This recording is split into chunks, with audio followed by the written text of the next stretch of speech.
For the third time this week, your phone rings. It's your child's teacher.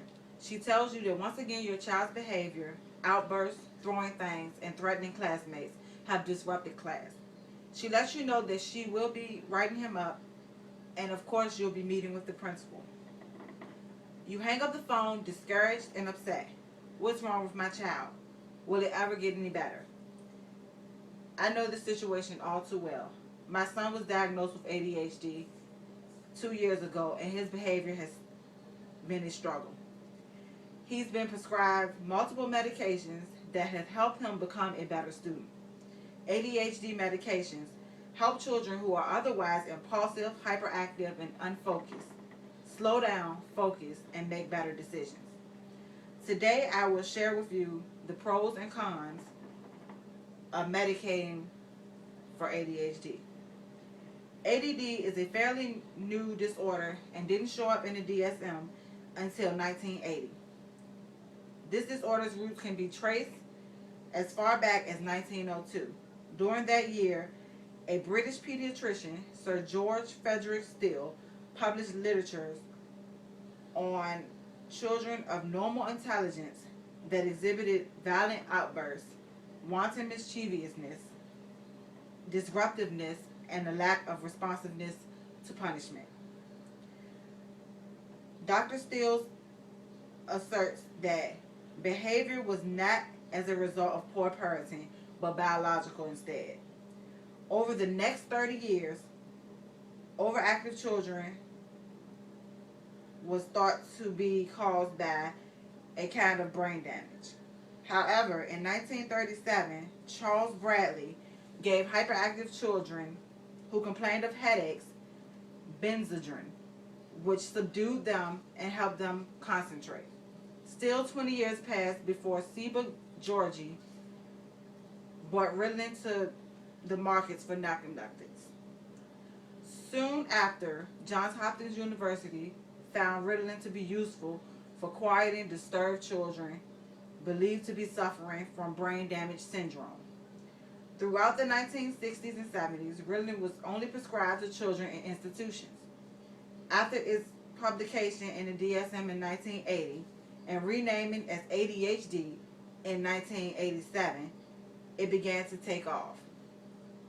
In the 1990s, the number of children diagnosed with ADHD nearly doubled from a million.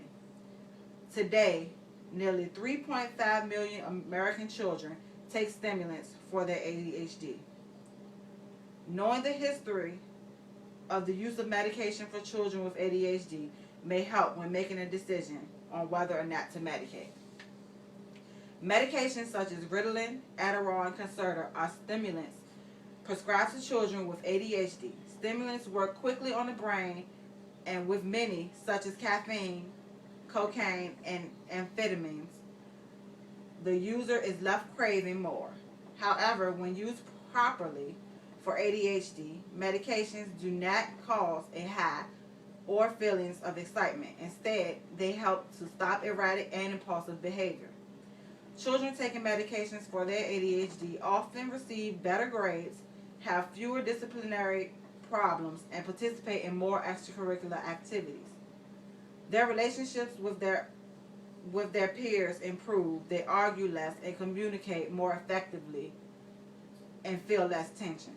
Medications can make a child's life happier. Non-stimulant medications such as Strattera and Intuitive are also used to treat ADHD. These medications are not controlled substances and don't pose a risk of addiction or abuse like stimulants. Non-stimulants have a longer lasting, smoother effect, whereas stimulants take effect and abruptly wear off. Although medications provide so many forms of relief, there are always side effects. Side effects caused by stimulants prescribed for ADHD include loss of appetite, weight loss, and inability to sleep. Emotionally, these children may experience depression, crankiness, mood swings, and dullness. Also, they may have bouts of mania, paranoia, tics, and hallucinations. In rare cases of ADHD medications have been thought to cause liver damage. Those who oppose medicating children with ADHD have many concerns.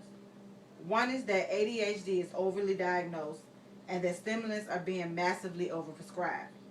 Parents who are too busy are relying on drugs to solve typical behavior problems.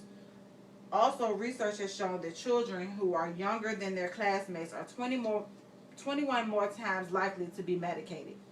Teachers of these students are expecting their children's behaviors to resemble those of their classmates, not taking their age into consideration. Critics also feel that children taking medication for ADHD are prone to drug use later in life. But research shows that children who take medication for ADHD are less likely to use illegal drugs as teens than children who are not taking medication for their ADHD. These naysayers prefer that parents choose to treat their children's ADHD with behavior therapy. They should create routines, avoid distractions, give clear instructions, and give rewards. But isn't that basic parenting? Henry Narula, chairman of the psychiatric department of Ohio State University in 1986 said, "I think anti-Ritalin people are kind of militant in their attacks. They offer no solution." It may be almost impossible to get a child with ADHD to participate in behavior therapy or listen to any kind of instructions, not to mention the time it takes to do these things with one child when there's a classroom full or a house full.